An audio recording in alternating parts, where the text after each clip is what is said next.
ಶಕ್ತಿನಗರದ ಶಕ್ತಿ ವಿದ್ಯಾಸಂಸ್ಥೆಯಲ್ಲಿ ಓಣಂ ಹಬ್ಬವನ್ನು ವಿವಿಧ ಹೂವಿನ ಪೂಕಲಂ ರಚಿಸುವ ಮೂಲಕ ಆಚರಿಸಲಾಯಿತು.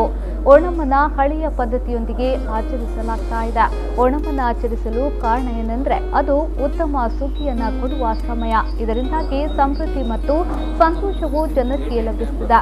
ಓಣಂ ಸಲುವಾಗಿ ಸಂಪ್ರದಾಯದಂತೆ ಪೂಕಲಂ ರಚಿಸುತ್ತಾರೆ. ಸ್ಥಳೀಯವಾಗಿ ಲಭ್ಯವಿರುವ ಮಾರಿಗೋಲ್ಡ್ ಕೈನ್ಸಾಂಥೆಮಮ್ನಿಂದ ಹಿಡಿದು ಇತರೆ ಹೂಗಳಿಂದ ಕಿತ್ತು ವಿವಿಧ ಆಕಾರಗಳಲ್ಲಿ ಪೂಕಳಮನ್ನು ಜೋಡಿಸಲಾಗ್ತಾ ಇದೆ.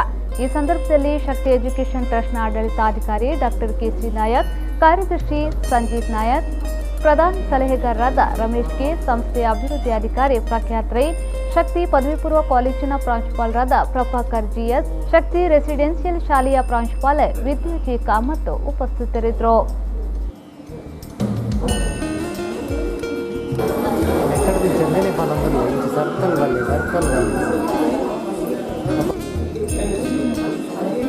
Timer rich